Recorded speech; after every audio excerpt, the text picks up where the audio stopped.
Look, Bumble knows you're exhausted by dating. All the must not take yourself too seriously and 6'1" since that matters. And what do I even say other than hey? Well, that's why they're introducing an all-new Bumble with exciting features to make compatibility easier, starting the chat better, and dating safer. They've changed, so you don't have to. Download the new Bumble now.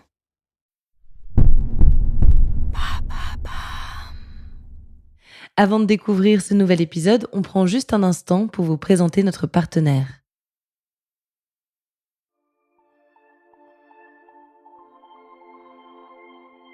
De leur rencontre sur un tournage hors norme à leur relation tumultueuse, l'histoire d'Elizabeth Taylor et de Richard Burton fut caractérisée par la démesure. En 10 ans de vie commune, ce couple passionnel est devenu un des plus mythiques de l'histoire du cinéma.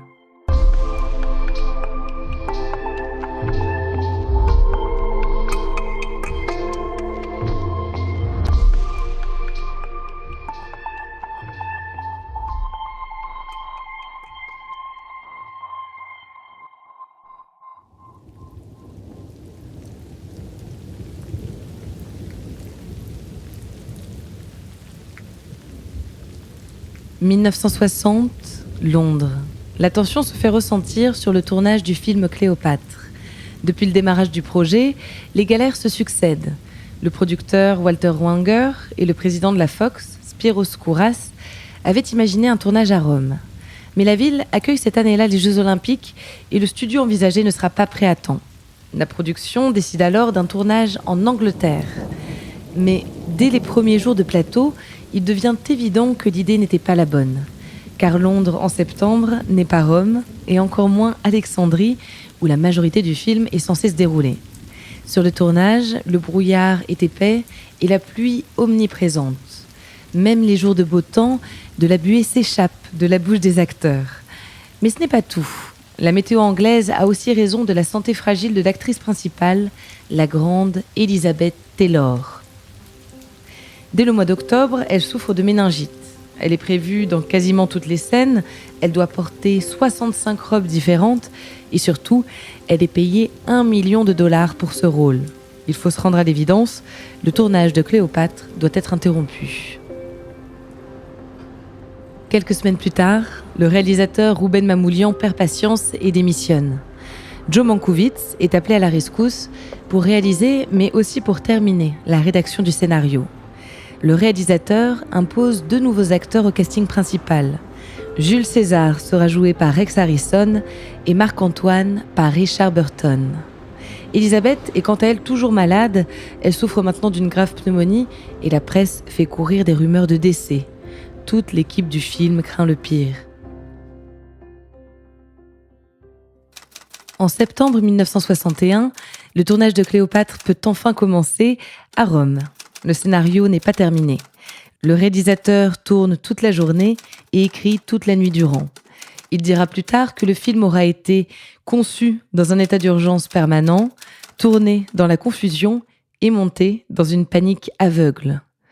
Le tournage est interrompu encore plusieurs fois à cause de l'état de santé d'Elizabeth Taylor et les équipes sont constamment sous pression avec en tête ce budget qui ne fait que grandir et grandir jusqu'à devenir un des films les plus coûteux de l'histoire du cinéma. En tenant compte de l'inflation, $44 millions en 1961, ça représente 399 millions en 2021. Mais rien de tout cela ne constitue le réel scandale de ce tournage.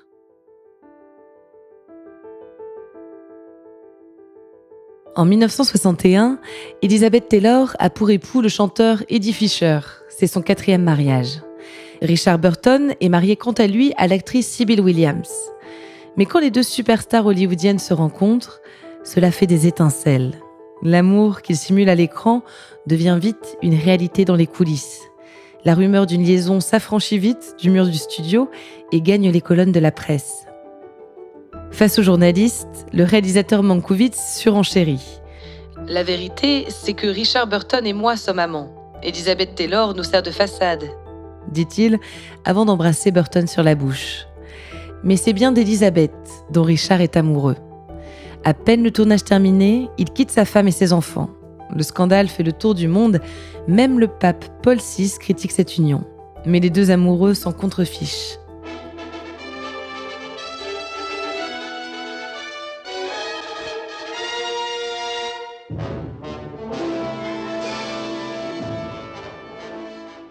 Cléopâtre sort en 1963. Elizabeth Taylor et Richard Burton se marient l'année suivante. Richard couvre sa belle de diamants, qu'elle affectionne particulièrement. Ensemble, ils voyagent, ils tournent plusieurs films. L'apogée de leur collaboration à l'écran, Qui a peur de Virginia Woolf en 1966. Hey, George, tell him about the boxing match we had. Christ. George, tell him about it. You tell him, Martha, you're good at it. Is he all right? Oh, sure. Mais la relation entre Burton et Taylor n'est pas faite que de paillettes et de tapis rouges. Les deux acteurs portent leurs souffrances et leurs faiblesses. Ils partagent tous les deux un penchant pour l'alcool et les drogues. Leurs disputes sont fréquentes et intenses, parfois violentes.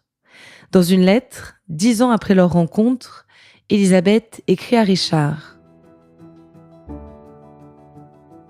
« Mon chéri, mon mari, j'aimerais te dire tout l'amour que j'ai pour toi, toute ma peur, ma joie, le plaisir animal que j'ai avec toi, ma jalousie, la fierté, la colère que j'éprouve contre toi quelquefois. » Ces mots témoignent du caractère passionnel de la relation. Les deux acteurs s'aiment envers et contre tout, en ayant conscience que leur relation est complexe et probablement vouée à l'échec. En 1968, Richard Burton dit « Elisabeth a fait de moi un homme moral, mais pas snob.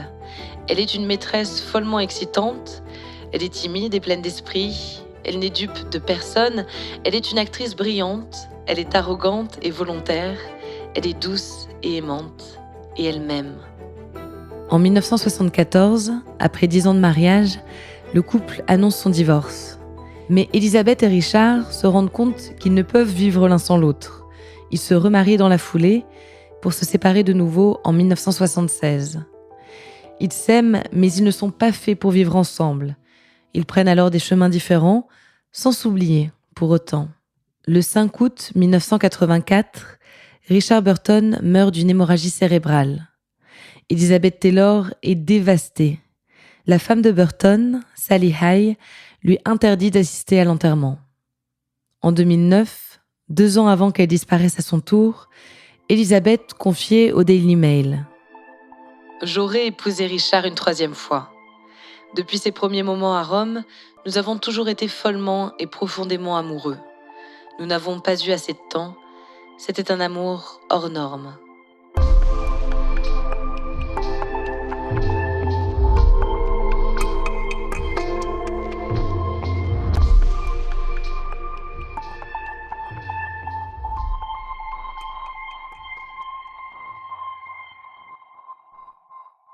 Merci d'avoir écouté cet épisode de Love Story.